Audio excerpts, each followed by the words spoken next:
Buenas tardes a todos, bienvenidos a este webinar de Braided Capital, en el que hoy contamos con Jacobo Arteaga y Javier López Bernardo, cogestores del fondo Braided Global Income. En el webinar de hoy, ambos estarán haciendo una presentación y una actualización del fondo, así como unas perspectivas de cara a este 2025. Informaros además que en los últimos 10 minutos de la reunión haremos una batida de preguntas, por lo que podéis ir dejando vuestras dudas abajo en la sección de preguntas y respuestas. Sin más, le cedo la palabra a mis compañeros Jacobo y Javier. ¿Qué tal? Buenas tardes a todos. Teníamos ganas de hacer este webinar. Creo que el momento es oportuno. Lo noto ante el volumen de preguntas que nos lanzáis por correos electrónicos y llamadas, pues que hay algo de ansiedad en los mercados no solo de renta variable, sino también de renta fija. Y bueno, pues nos parecía oportuno haceros una actualización, enseñaros cómo estamos posicionados, qué es lo que esperamos un poco de los mercados. Entonces, si os parece bien, voy a compartir en la pantalla la presentación y cualquiera de vosotros que quiera luego que la enviemos por correo electrónico, pues encantado de hacerlo. Es el mismo formato de presentación que muchos de vosotros conocéis. Como la mayoría de los oyentes que estáis ahora mismo participando, pues ya conocéis el fondo. Daremos unas pequeñas pinceladas de la estrategia y filosofía, pero nos vamos a centrar más en el posicionamiento y las perspectivas que tenemos. Entonces, básicamente recordaros que es un fondo luxemburgués. Tenemos dos clases de acciones, una clase limpia y una clase con retrocesión. Las órdenes mínimas son 1.000 euros en cada una. El fondo actualmente está en unos activos de 170 millones y, y bueno, pues básicamente por hacer una síntesis, recordaros que somos un fondo que invierte en renta fija corporativa flexible. Entonces, no somos un fondo de high yield como muchos nos tachan. De hecho, en estos momentos pues tenemos una posición por encima del 30% en bonos de grado de inversión. Y el fondo tiene una orientación y un sesgo global. Está muy centrado en Estados Unidos y en Europa por ese orden, y tenemos pues algunas posiciones en torno a 10-15% en mercados emergentes.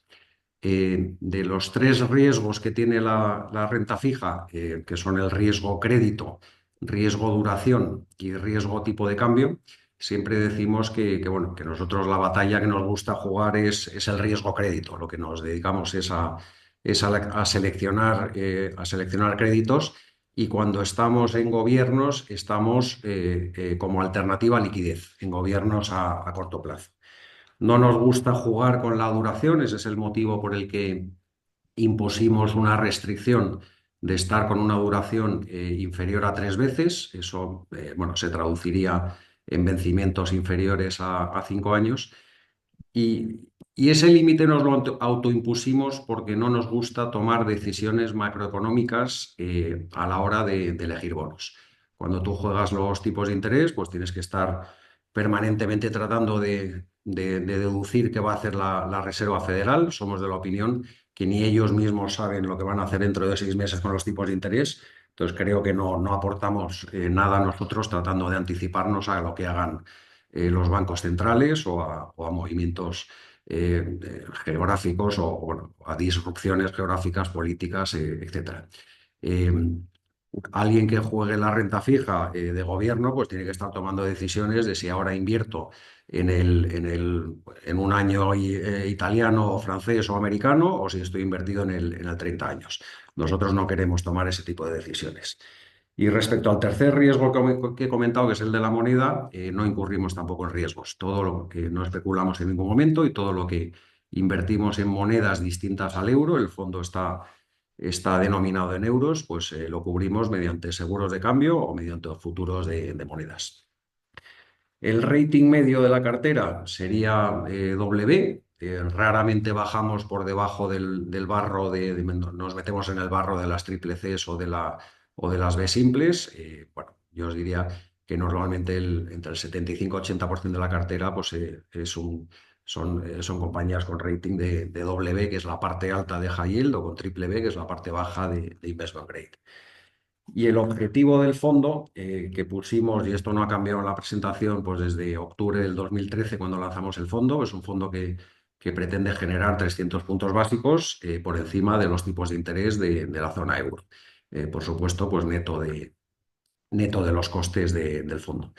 El ADN del fondo es tener una cierta concentración. En renta fija, la mayoría de los fondos o los índices o los ETFs pues están compuestos de cientos de posiciones. Entonces, al final, todos se parecen mucho precisamente porque todos compran lo mismo. Entonces, nosotros tratamos de movernos entre 50 a 60 posiciones como máximo. Es un fondo que podríamos definir como relativamente concentrado dentro de la renta fija y siempre mantenemos pues, un porcentaje, aunque ahí ponga un 5% en caja o alternativos a caja, pues solemos estar más cerca del 10%.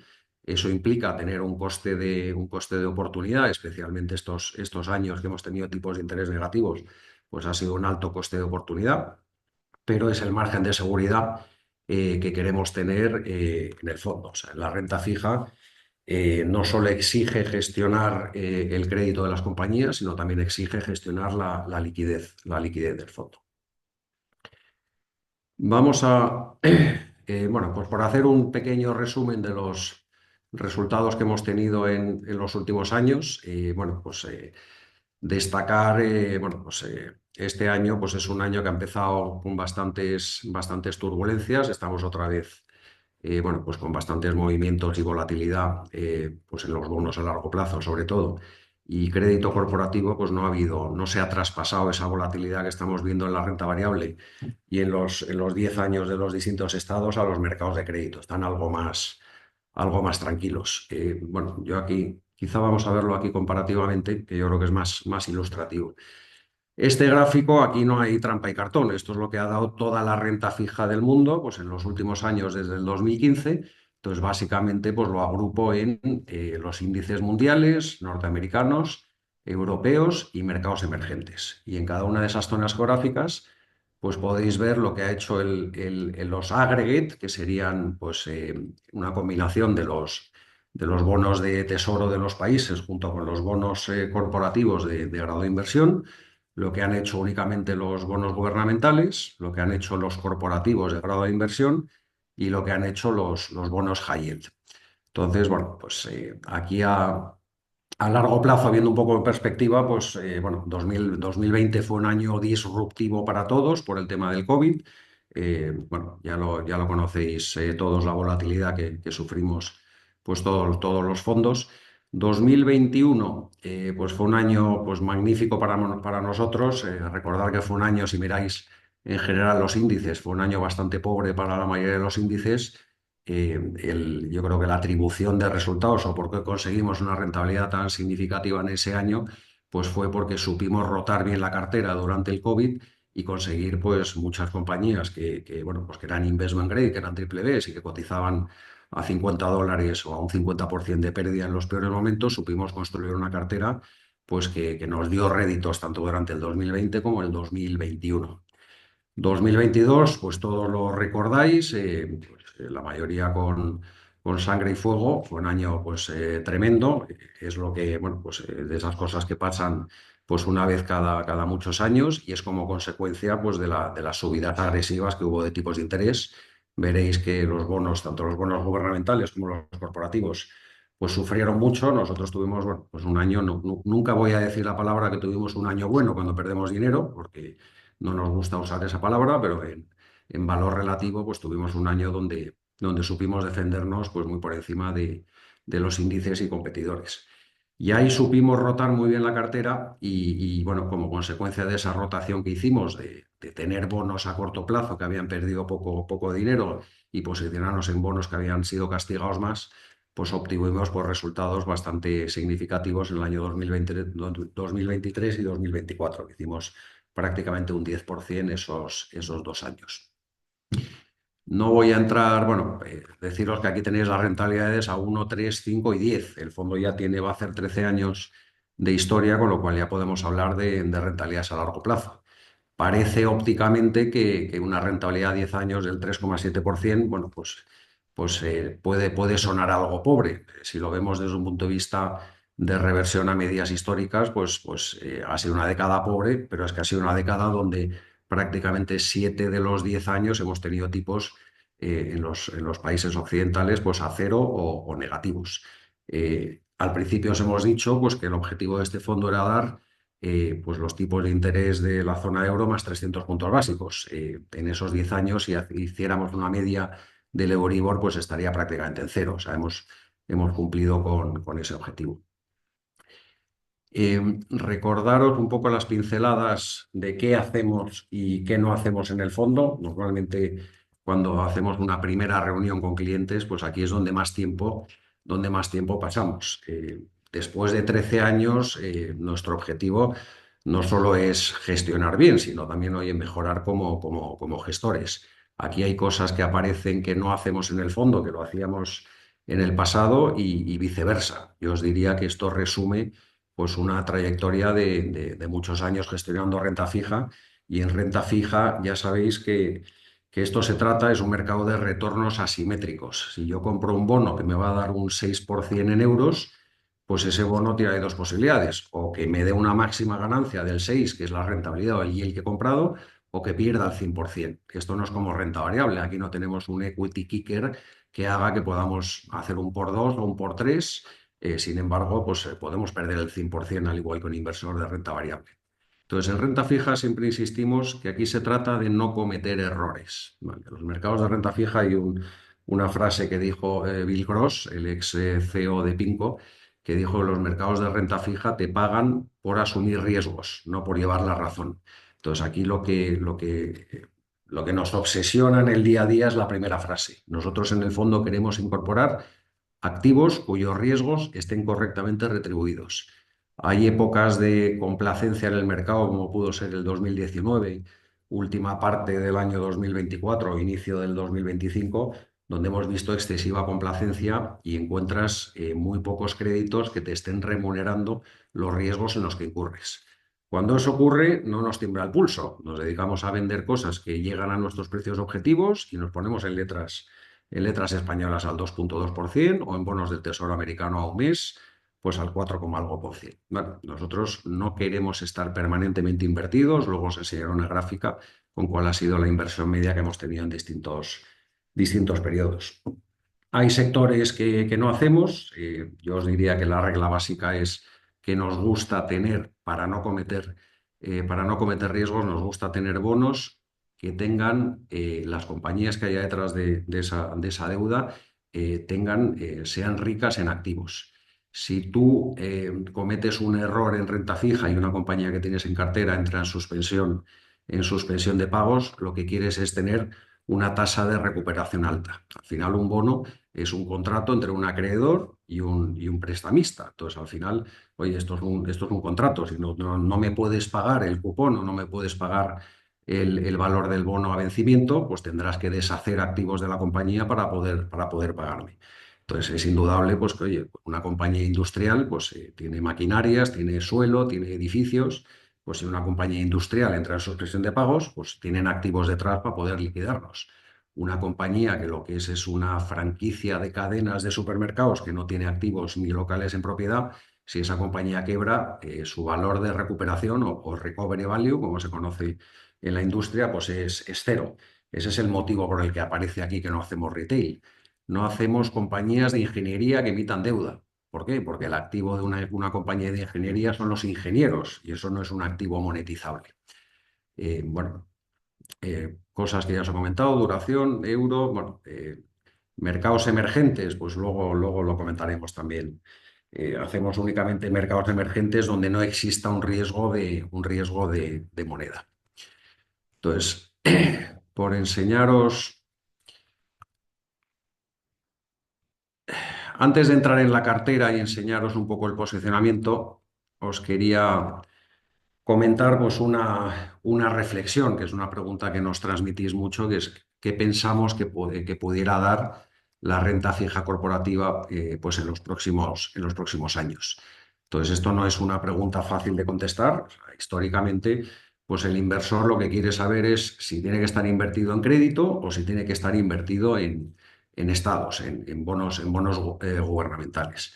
Entonces, bueno, como esto es una industria y gracias a agencias de calificación como Standard Poor's, etcétera, pues tenemos ya 40 años de historia, no solo de historia en cuanto a rendimientos, sino en cuanto a datos respecto a las agencias de calificación, a las tasas de default rate que se han producido en 40 años, a la tasa de recuperación que han recibido los bonistas cuando se han producido pues eventos de impago. Entonces, hoy en día, la típica pregunta que nos hace mucha gente es, oye, ¿el spread que paga ahora mismo el US High Yield por encima de la tasa libre de riesgo? Bueno, aquí estamos poniendo como ejemplo de tasa libre de riesgo el Tesoro norteamericano. ¿Vale? Vamos a usar datos en dólares e índices en dólares. Entonces, el US High Yield ahora mismo pues estaría pagando un 7,5 en dólares. Si esto lo traducimos en euro, pues habría que descontar el diferencial que hay entre el dólar y el euro, pues que es de un 2% en estos momentos. Estaríamos hablando de yields de renta fija, high yield en Europa, pues del 5,5. Entonces, ahora mismo el spread o el diferencial del US High Yield respecto al Tesoro americano, pues es un 3,2 y este índice pues tiene un vencimiento medio de 5 años.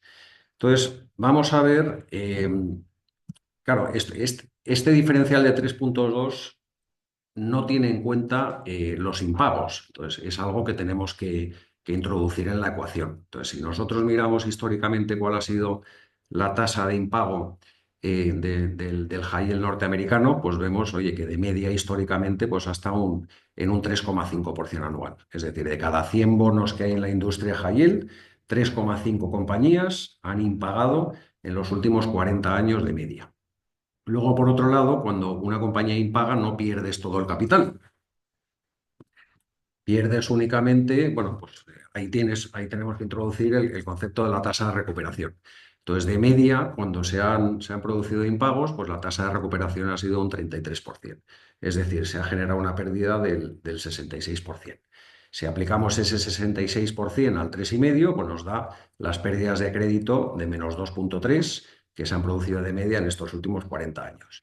Eso significa que el spread del US High Yield hoy, ajustado a las tasas de impago y a la capacidad de recuperación, pues nos genera ahora mismo un 0,8% de diferencial del High Yield respecto al US Treasury. Bueno, en teoría, pues si esto te da una cifra positiva, tendrías que invertir en los próximos años en High Yield. Si te da una cifra negativa, pues tendrías que invertir en Tesoro. Pero aquí hay que preguntarnos la siguiente pregunta, y la pregunta es la que tenéis aquí en pantalla. O sea, ¿es extrapolable a futuro ese 3,5% de tasa de default rate y es extrapolable esa tasa de recuperación del 33%? Entonces, a mí no me gusta hablar de nuevo paradigma, estamos en una situación nueva en la historia, no me gustan ese tipo de conceptos, me gusta razonar las cosas. Y lo primero que tenemos que ver para contestar a esa pregunta es cómo eran los índices high yield pues hace 30 o 40 años y cómo son a día de hoy.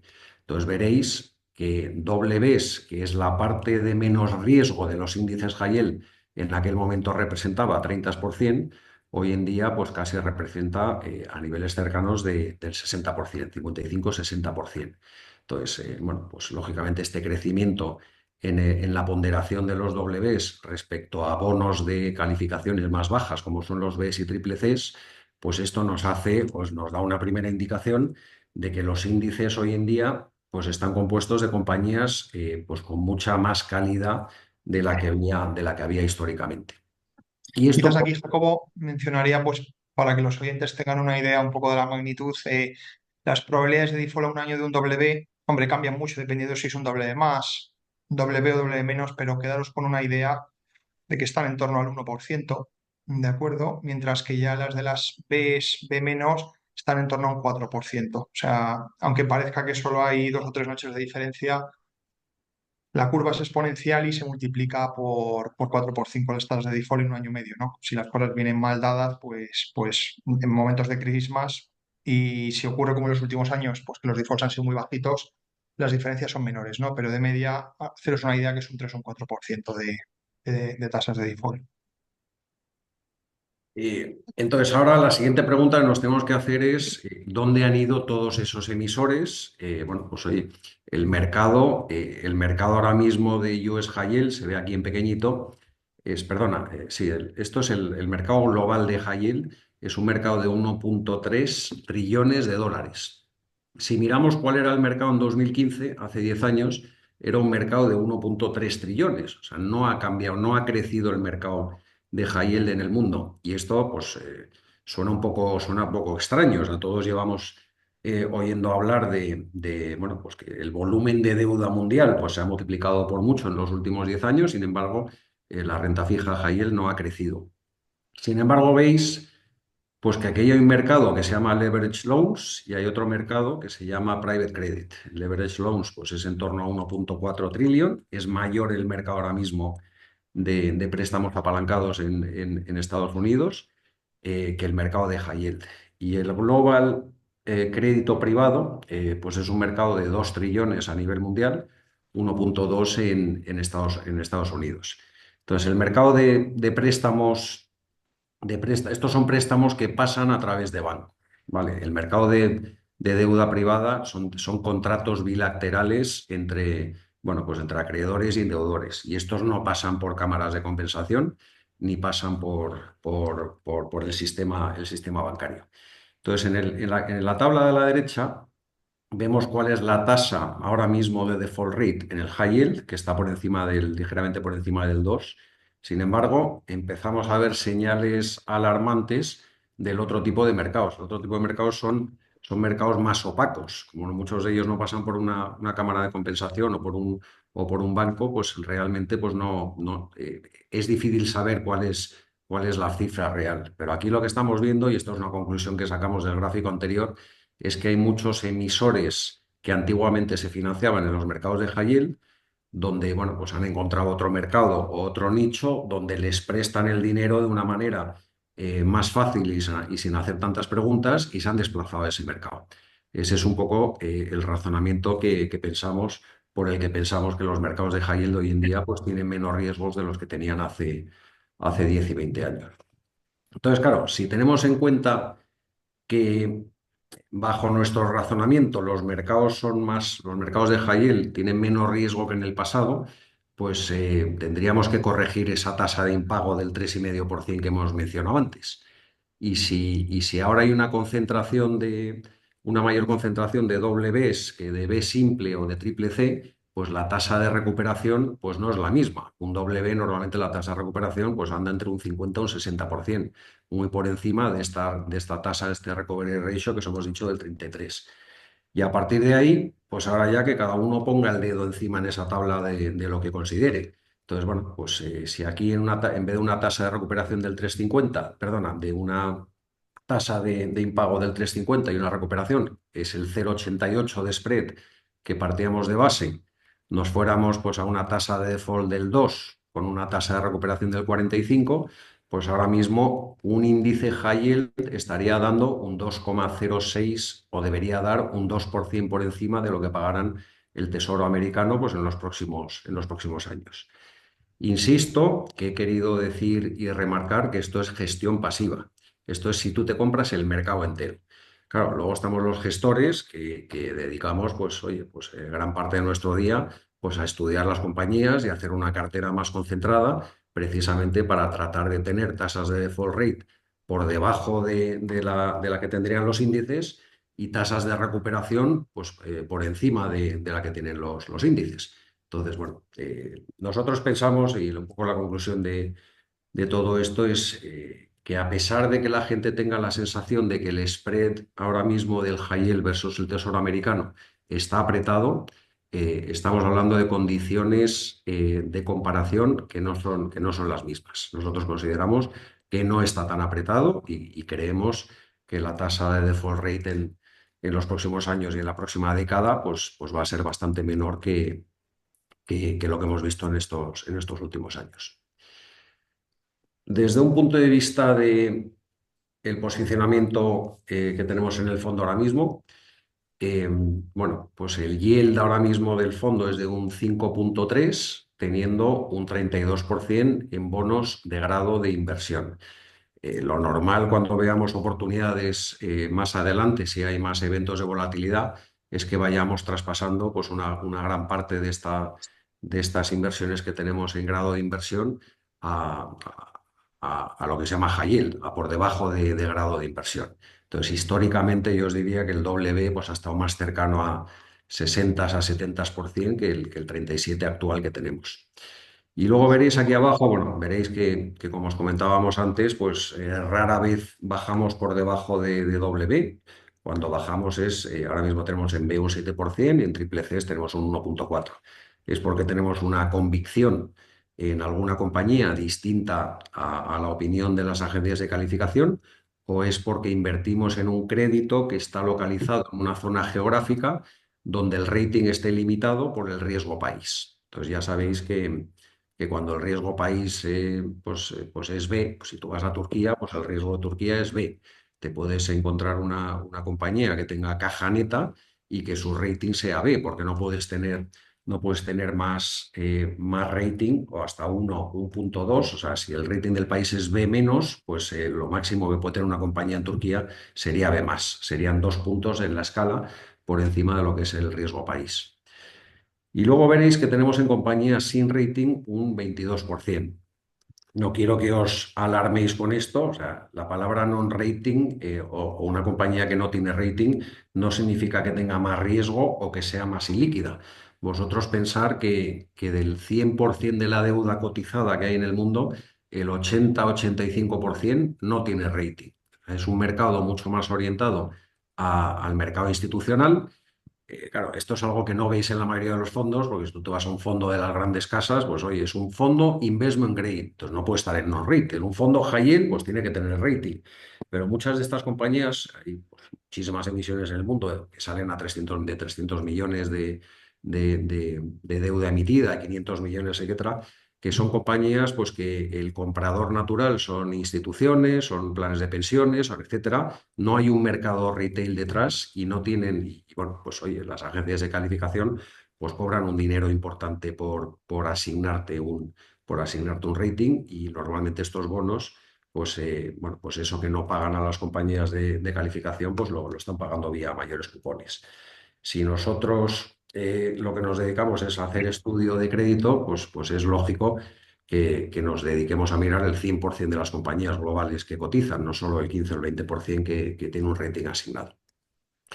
Desde un punto de vista geográfico y sectorial que ahora comentaremos, bueno, pues ahora mismo estamos 40-40 Europa y Gran Bretaña, Estados Unidos, y en emergentes tenemos un 11%. Y en Asia quizá la parte geográfica la veáis mejor en este cuadro.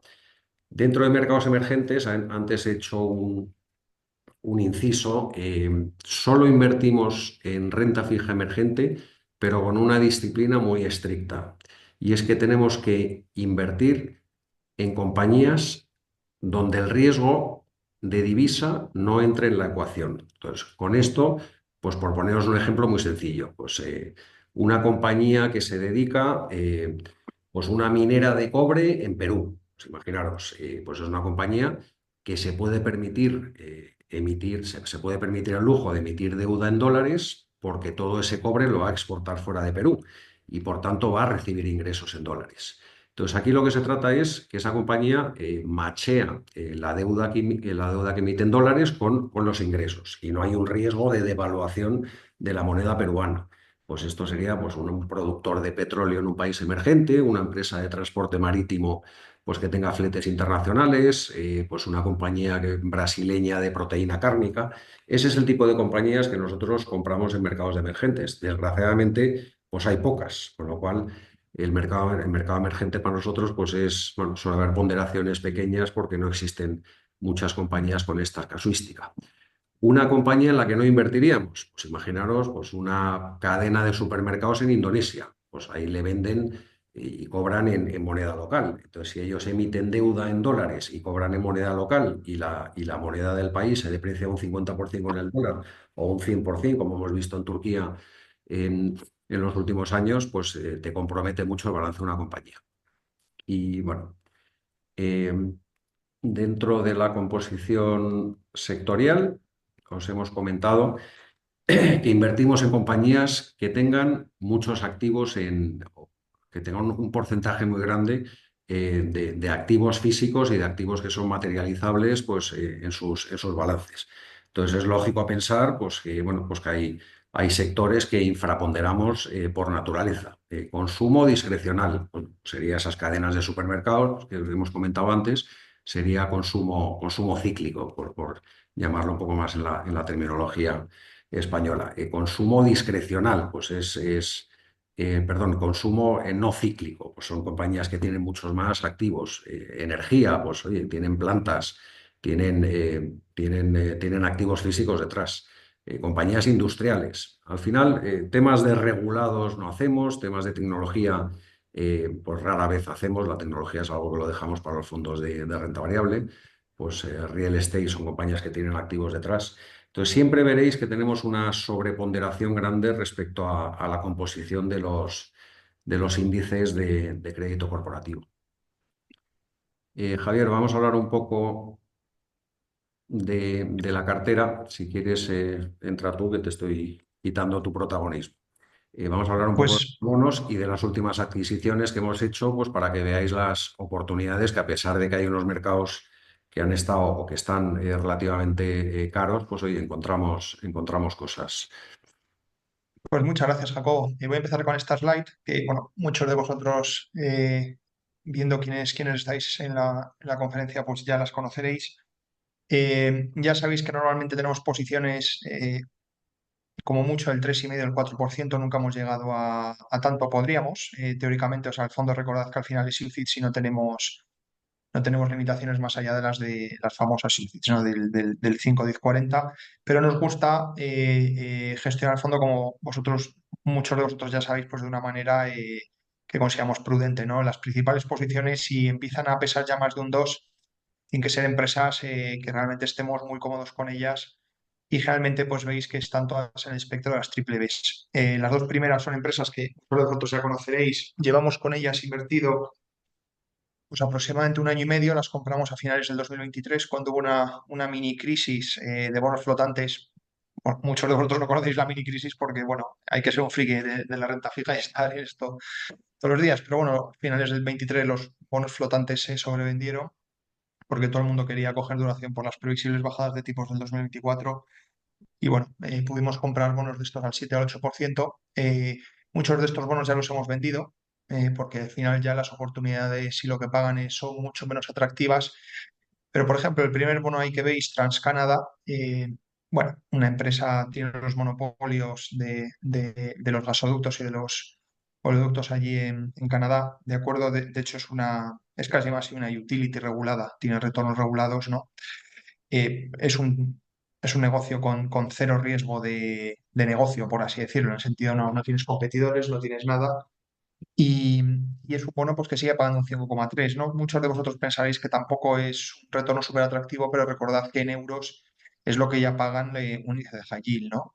Recordad que en los triples Bs las probabilidades de default a un año son menos del 0,5%, mientras que, como os explicaba Jacob antes, pues de media los índices de high yield, las default rates han estado entre el 2 y el 3%, o sea que es casi 10 veces más a nivel de default, ¿no?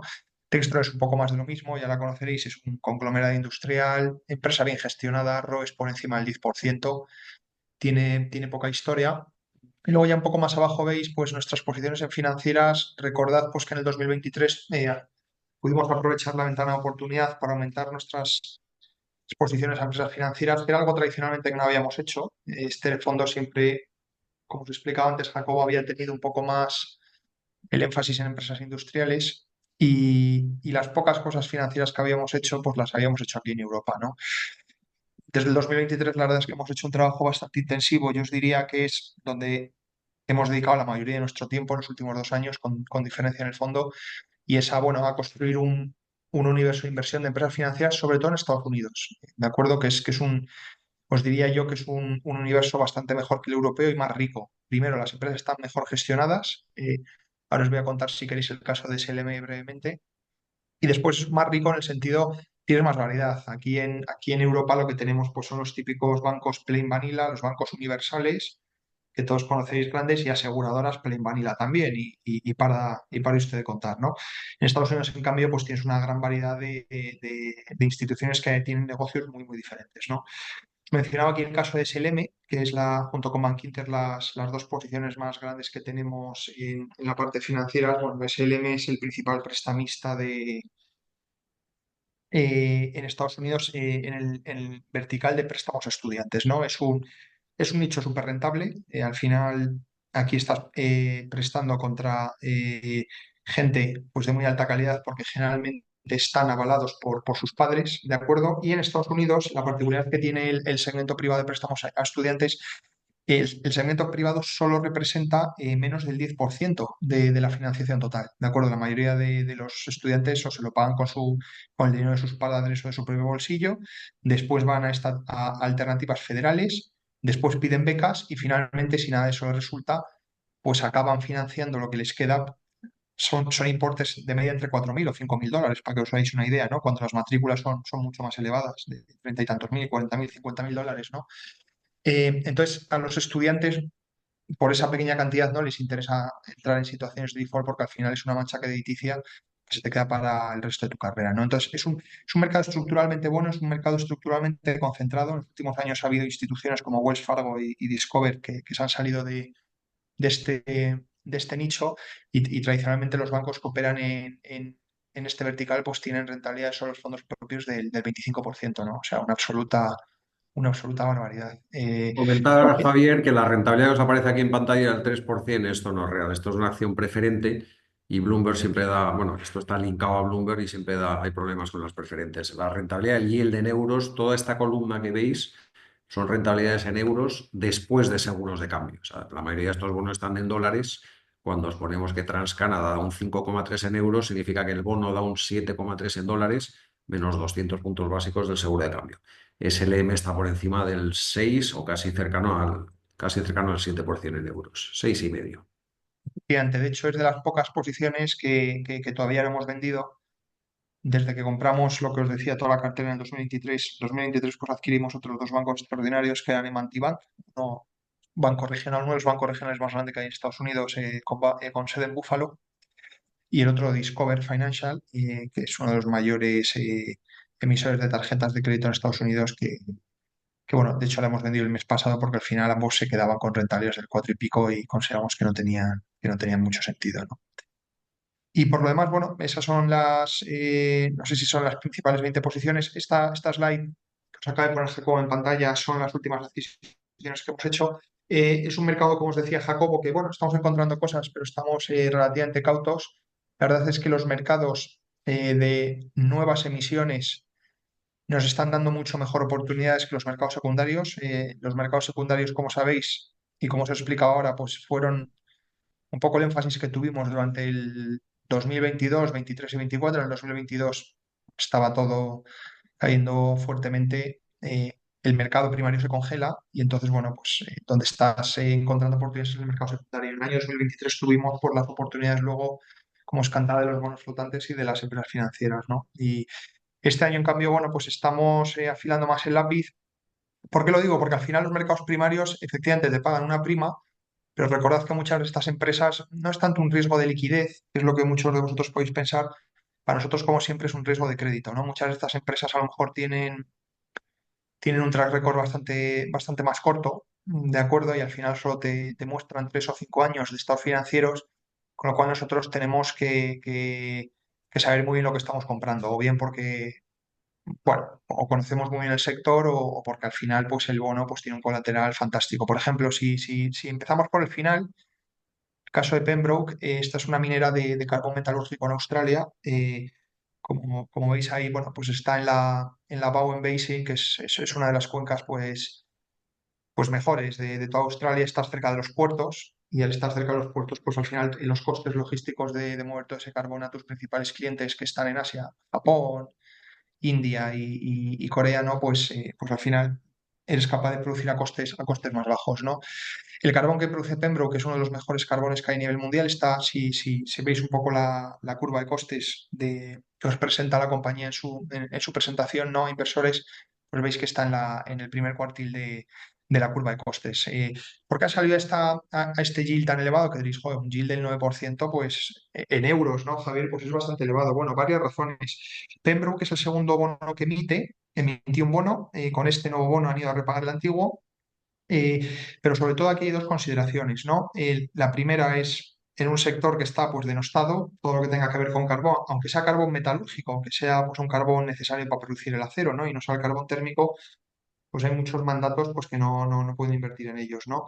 En este tipo de bonos. Y la segunda es que, bueno, al final es una única mina, ¿de acuerdo? Con lo cual al final aquí tienes un poco riesgo de proyecto, no estás diversificado en una cartera de varias minas.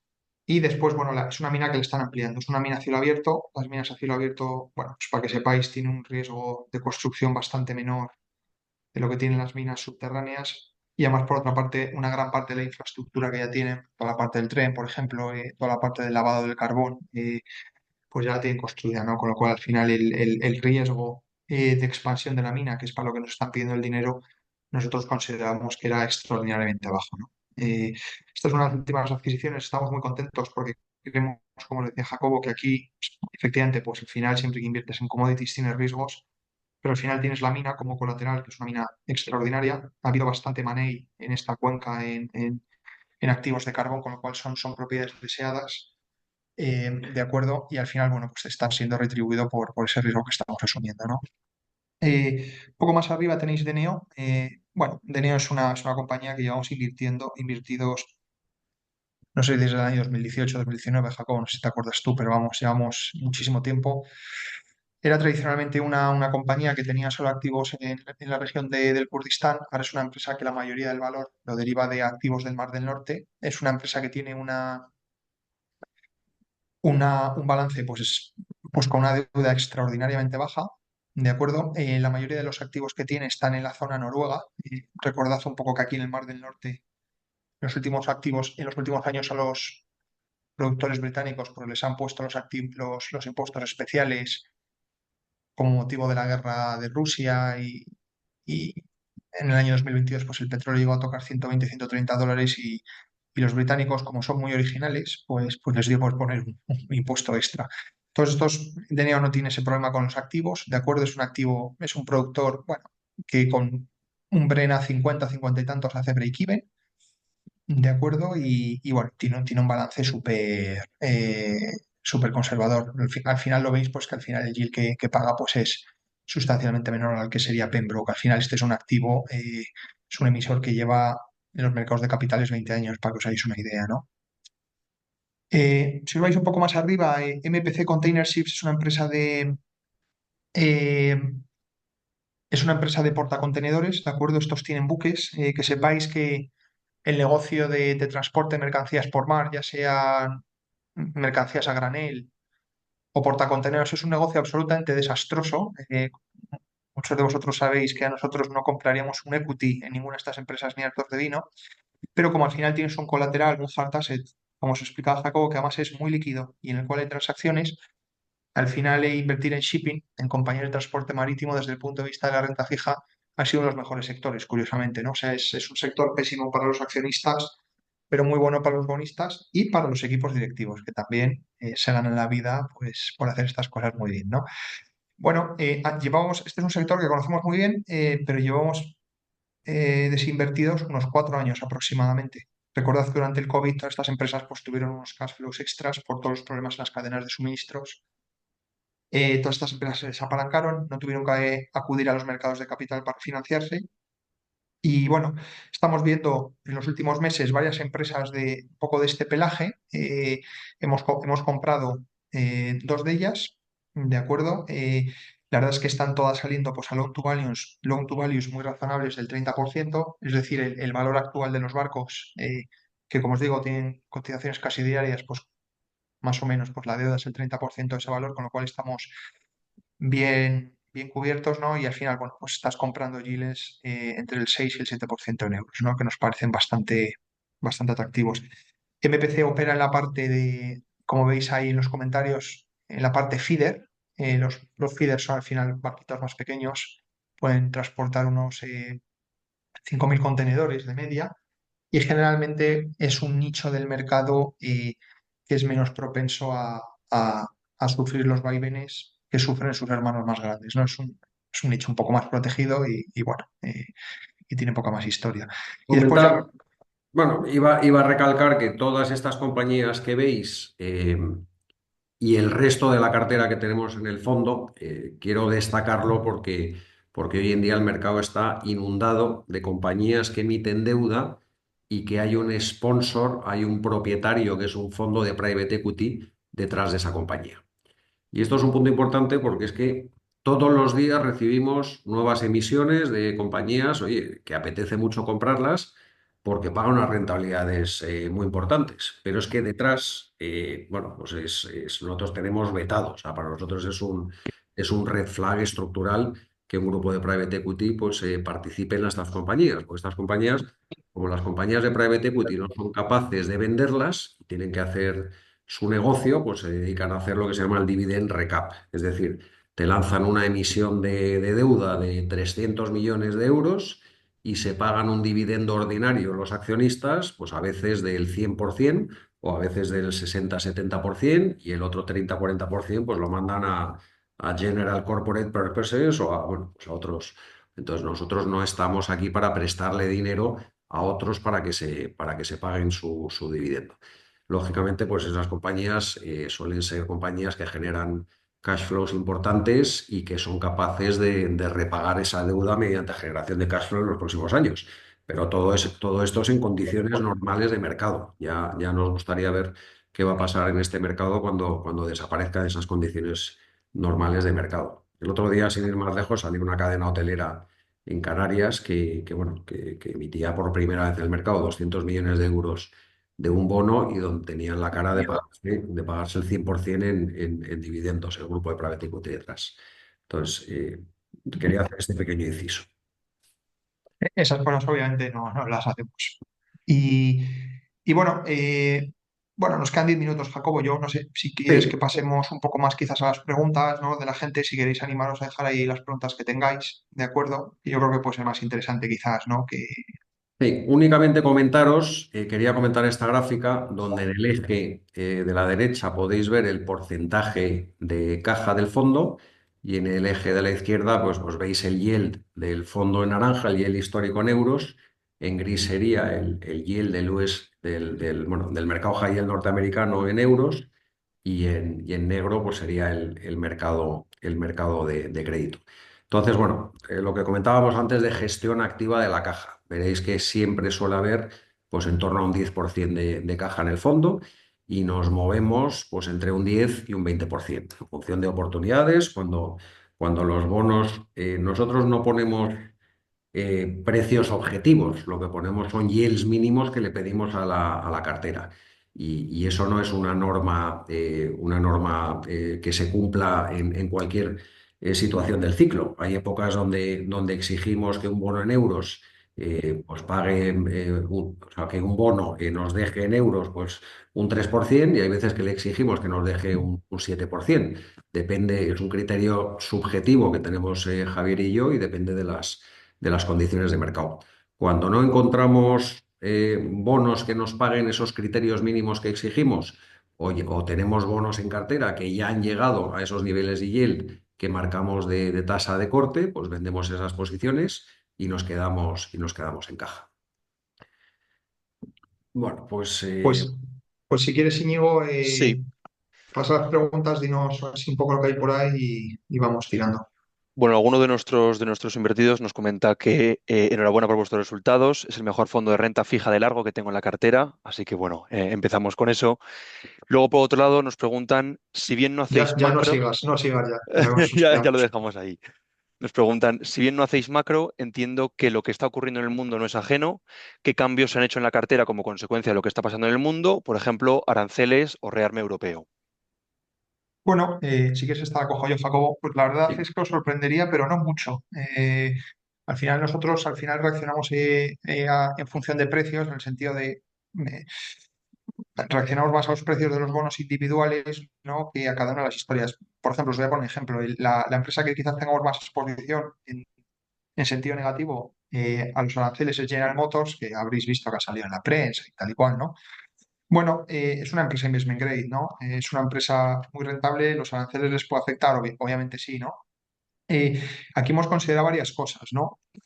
Primero es el spread con el que empieza a llenar el motor respecto al resto de los papeles, ¿no? Si tuviese un spread inferior al del índice, pues no la tendríamos en cartera. O sea, eso es lo primero que te dan, eso es lo primero que te da protección de verdad, ¿no? Si las cosas vienen mal. Y luego varias consideraciones. General Motors va a estar muy afectada, pero en términos relativos es de las empresas que menos, porque es de las que tiene más producción a nivel interno, ¿no? La que más es Tesla, que pues, produce el 100%.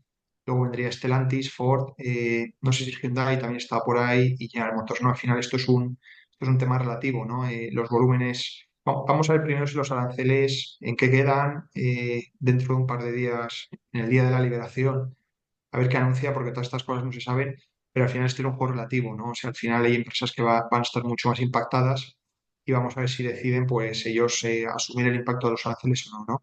Y finalmente tiene una parte de financiera, que es una parte muy importante de todas estas, que puede estar impactada al final por mayores volúmenes, pues sí, pero va a seguir siendo una parte rentable, ¿no? Nosotros no vemos a General Motors quemando caja en los próximos 4 años de manera elevada, ¿no? O sea, esa sería quizás la posición que hubiese más impacto. En el resto de las cosas, la verdad es que el realme europeo, pues podemos tener nuestras opiniones, pero nos impacta pues más bien poco, ¿no? Hay muy pocas empresas europeas de defensa en los mercados de bonos, con lo cual pues, prácticamente nos da un poco igual, ¿no? Y bueno, y poco más, bastante poco, ¿eh? Os sorprendería lo poco. En la parte de acciones, si os estuvimos contando acciones, sí que podríamos comentar más cosas, ¿no? Pero aquí no vemos mucho, de momento, mucho tema. No sé si quieres añadir algo, Jacobo. No, la verdad que no hemos visto, quizá hemos visto algo de volatilidad, no, pero no ha sido por tema de lo que está pasando en el mundo. Quizá en las compañías tipo estas, ay, por Dios, se me dio el santo al cielo, ¿cómo se llama? Eh, PB Energy, etcétera, pero han sido más por temas de pricing. Por tema de aranceles, la verdad que no hemos visto grandes movimientos. Muy bien. La siguiente pregunta nos dicen, con los spreads tan apretados, ¿os estáis viendo obligados a bajar la calidad crediticia? Quizás uniéndolo con otra pregunta, ¿cómo está la caja?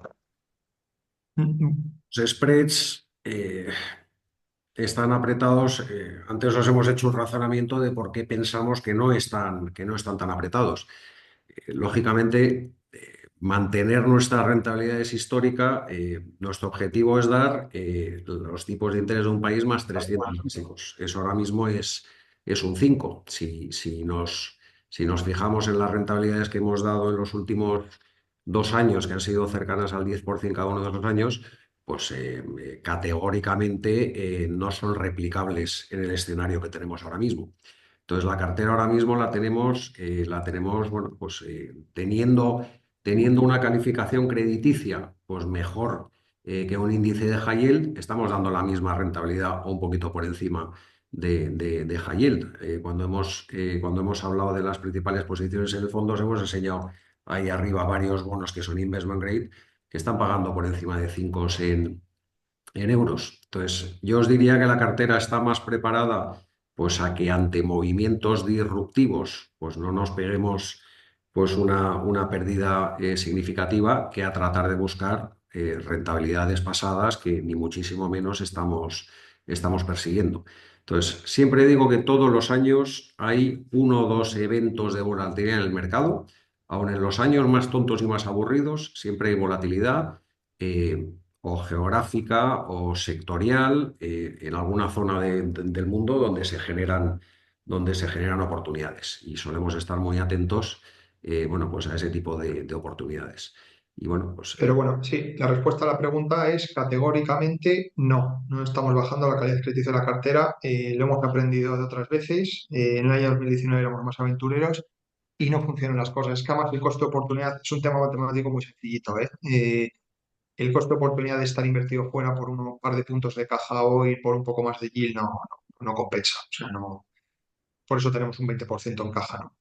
Si no estaríamos más alegres. Entonces, claro, bueno, pues la cartera, como os decía Jacobo, obviamente no podéis esperar las rentabilidades del 2023. En 2023 comprábamos Discover Financial a 14% de yield, ¿no? Y eso volverá, no os preocupéis, simplemente hay que esperar. No sé si con Discover o con otras, pero ahora no es ese tipo de entorno. Bueno, uniéndolo con esta pregunta, nos preguntan que cuál es la estimación de rentabilidad neta para este año y para los 3 siguientes. Bueno, si alguien lo sabe, que me la diga, porque yo también quiero saberlo. La contestación académica o la contestación oficial sería si el fondo tiene un yield to worst ahora mismo en euros del 5,3 y una duración de 3 veces, pues tendría que dar un 5,3% si todo fuera perfecto y no tocáramos la cartera y no quebrara nada, pues en los próximos 5 años. Pero todos sabemos que todos los años pasan cosas y que todos los años tenemos aciertos y todos los años tenemos errores. En el pasado, pues hemos tenido casi siempre más aciertos que errores. Los errores en renta fija se pagan caro y es lo que tratamos permanentemente de evitar. Un error bueno, pues es un bono que llegue a default o un bono que se venda por el camino antes de un default. Yo siempre digo que la mayoría de los gestores de renta fija que conozco, cuando les preguntas cuántos defaults has tenido en tu cartera, pues te dicen que ninguno. Claro, eso es hacerse trampas solitarios. Si tú compras un bono a 100 y lo vendes a 40 y defaultea a 20, pues hombre, no has tenido técnicamente un default, pero se parece mucho. Entonces, bueno, oye, también hay muchos bonos que bajan por motivos coyunturales o estructurales de 100 a 60 y hay que tener la capacidad de comprarlos a 60 si realmente tienes hecha una buena valoración de los activos de la compañía o del crédito de la compañía. Bueno, pues comprar algo a 60 y que suba a 90, pues es un acierto. Esa no es la base de nuestro negocio. Nuestro negocio debería ser un negocio muy tonto donde compramos una cartera a vencimiento y no la tocamos. Y si eso fuera así, pues Javier y yo podríamos estar en la playa esperando los próximos 5 años, ya que tenemos pues una rentabilidad con un vencimiento. Entonces, es difícil contestar a esa pregunta, pero debería ser por encima de un 5% en euros. Perfecto. Nos preguntan, muy buenas tardes, muy buenas vuestras cartas con los informes. ¿Cuál es el porcentaje del gasto en cubrir la divisa? Bueno, pues es el diferencial de los tipos de interés entre la mayoría de los bonos que no son en euros, prácticamente quitando alguno que podemos tener en coronas danesas, perdón, a coronas, sí, coronas danesas o en libras, pues la mayoría de los bonos son en dólares. Entonces, si tú compras un bono en dólares y te paga un yield del 7,5 en dólar, pues tú vas a los mercados de los seguros de cambio, que lo que te hacen es aplicarte el diferencial entre los tipos de interés y meterte pues un tipo, 2 tipos de comisión que es irrelevante. Entonces, al final, un seguro de cambio lo que hace es bueno, pues cubrir el diferencial que hay de tipos de intereses entre dos países. Entonces, bueno, pues ahora mismo el dólar euro, si mal no recuerdo, a 12 meses, pues tiene un diferencial del 1,9%. Entonces, dicho de esta manera, si el mercado fuera perfecto y General Motors en dólares al 2030 te pagara un 7,5 en dólares, si hubiera un bono de General Motors cotizando en euros al 2030, pues debería pagarte un 5,5 en euros. Perfecto. Nos quedan un par de preguntas más. Nos preguntan cómo le afectaría una subida o bajadas del 2% de los tipos de interés en Estados Unidos o Europa al fondo. ¿De cuánto, perdón? El 2%. Bueno, Pues si subieran los tipos de interés un 2% en Estados Unidos, pues Javier y yo estaríamos pues muy contentos, porque siempre decimos que lo que nos gustaría es que los tipos pues estuvieran altos o subiendo. Al final, pensar que un gestor de renta fija lo que se tiene que preocupar es no en tener una ganancia a corto plazo interesante porque te bajen los tipos de repente y tengas la foto a final de año muy buena. Lo que nos interesa a nosotros es poder reinvertir los cupones que vamos percibiendo del fondo pues a tasas mayores.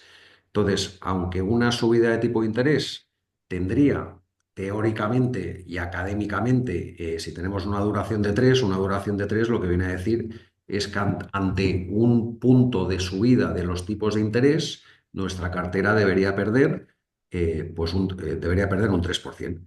Eso es el concepto de duración. Claro, ¿qué pasó en el 2022? Que la mayoría de los fondos de crédito tenían duraciones de 7, 8 veces. Eso significa que ante punto de subida de tipo de interés, pues esos fondos pues caían 7, un 8%. Por eso cayeron pues entre 15 y 20% pues muchos de esos fondos.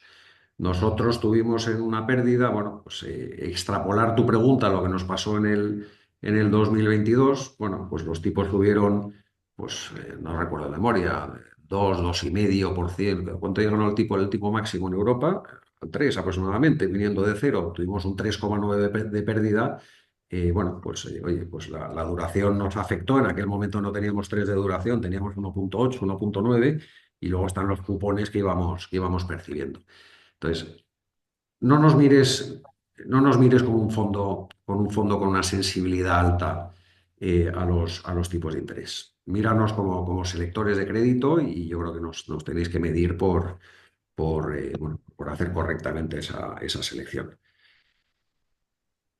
Fenomenal. La última pregunta sería, primero felicitaros por el fondo. Mi pregunta es, ¿cuál creéis que puede ser el principal riesgo de crédito? Quizás una recesión en Estados Unidos. Sí, ese es el principal riesgo de crédito. Al final dependemos de los diferenciales crediticios, un poco enlazando con la anterior pregunta, ¿no? Dependemos más de los diferenciales crediticios que de la subida o baja de tipos. De acuerdo, la subida, como os ha contado Jacobo, pues de hecho a largo plazo nos beneficiaría, ¿no? Como se ha visto en los resultados del 23 y el 24. Tenemos un poquito de, de caída en el corto plazo, pero la cambiamos 1000 veces por poder reinvertir a tasas superiores, ¿no? Al final los diferenciales crediticios nos impactan más si suben y aquí de nuevo tenéis que hacer un poco el mismo ejercicio, ¿no?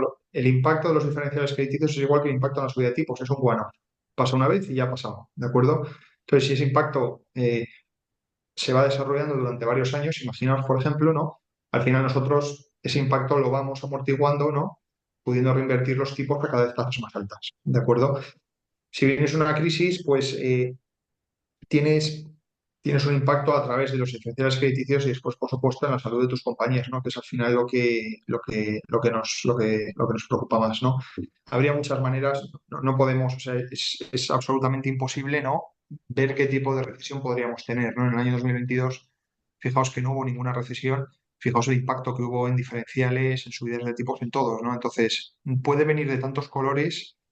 A nosotros lo que más nos preocuparía es realmente una reducción grande del déficit público. ¿De acuerdo? El déficit público, un poco en nuestra visión del mundo en Estados Unidos, es realmente ha sido el principal motor de generación de beneficios de la economía americana, ¿no? El déficit fiscal pues, ha estado en torno al 6 o el 7% en los últimos años, ¿no? Y eso ha estado manteniendo los beneficios no solo de nuestras empresas, sino del Nasdaq, del S&P, de todas, ¿no? Entonces, eso está aguantando muy bien. Nosotros hasta que no veamos una evidencia clara de que ese déficit va a pasar del 6 o del 7% al 2%, seguiría habiendo déficit, pero sería un impacto de 5 puntos del PIB, ¿no? El PIB americano si está en 20 trillones, pues eso es 1 trillion, ¿no? de headwind que tendrían todas las compañías americanas. Eso sería importante, ¿no?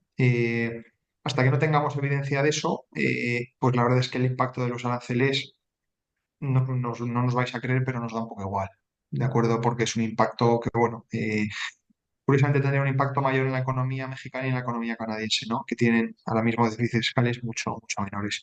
No creemos que estos tíos del Doge y el Dodge esos estén haciendo nada.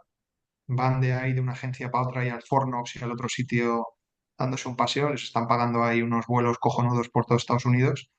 Y de momento no estamos viendo que realmente estos señores estén haciendo nada de esas promesas que estaban diciendo, ¿no? De recortar el déficit fiscal. Cuando publiquen ahora los resultados del primer trimestre de la contabilidad nacional, pues los echaremos un vistazo, ¿no? Pero de momento no estamos viendo nada diferente respecto a lo que era la situación hace 3 meses. Muy bien. Bueno, pues varios compañeros agradecen por la call, nos reiteran que estaría muy bien repetirla al menos una vez al año. Yo aquí lo que puedo añadir es que muchas gracias a todos por uniros al webinar y por la confianza que habéis depositado o que depositáis en nosotros. También informaros que os haremos llegar el webinar, la repetición del webinar por correo a todos. Y por mi parte nada más. Javier o Jacobo, si queréis añadir algo. No, yo adjuntaría la presentación y comentaros que, bueno, no tenemos una regla establecida de hacerlo 1 o 2 veces al año. La verdad que solemos hacer estos webinars cuando tenemos algo interesante que contar o cuando notamos, bueno, pues que hay nervios o ansiedad. Pero vamos, sí, 1 o 2 veces al año contar con ello. Y agradeceros a todos, por supuesto, pues la participación. Pues muchísimas gracias a todos. Que paséis buena tarde. Muchas gracias a todos. Gracias. Hasta luego.